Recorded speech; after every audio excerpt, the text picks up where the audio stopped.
Land titling act పై TDP దుష్ప్రచారం చేస్తుందని మంత్రి బొత్స సత్యనారాయణ విమర్శించారు.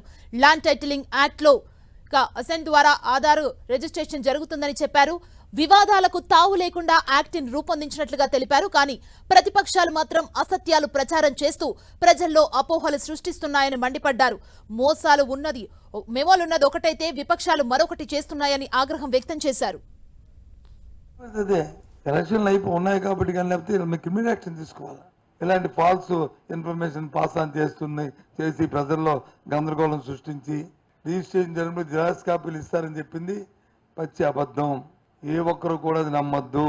డాక్యుమెంట్ వచ్చి తెల్ల కాగితం మీదే రిజిస్ట్రేషన్ చేస్తారనేది కూడా అబద్ధం. ప్రభుత్వ ప్రతిపాదన ఏంటంటే ఫస్ట్ పేజీ ఉన్నప్పుడు 100 రూపాయల స్టాంప్ పెట్టి మిగతా పేపర్లు అన్నీ ఉంటే దానికి ఒక పర్మనెంట్ ఒక డాక్యుమెంట్ ప్రభుత్వం తయారు చేసింది.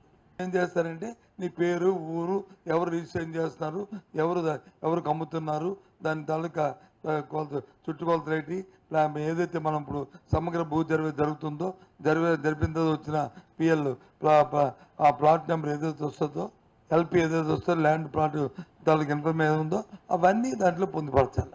యూనిఫామ్ ఒక డాక్యుమెంట్ తయారు చేస్తారు, అది నింపి అది రిజిస్ట్రేషన్ చేసుకోవాలి. రిజిస్ట్రేషన్ చేసినప్పుడు కూడా ఎవరైతే రిజిస్ట్రేషన్ చేస్తారో అతను డిజిటల్ సిగ్నేచర్ కూడా ఉండాలి. అతను వెళ్ళాలి, అక్కడికి వెళ్ళి రిజిస్ట్రేషన్ చేయాలి. ఇంకంతకంటే ఏంటి, డాక్యుమెంట్ ఎవరంట, ఇదిగో మెమో ఇచ్చారంట, ఆ మెమోలో ఉన్నది ఏంటి, ఇది చెప్తుంది ఏంటి, మెమో పూర్తి చేస్తే పర్వాలే. సాఫ్ట్వేర్ని అప్ టు డేట్ చేస్తున్నారు ఈ కార్యక్రమాన్ని. చట్టం వచ్చి దేశమంతా కూడా ఇది చేయాలని కేంద్రం నుంచి సలహా సూచనలు వచ్చాయి. ఏది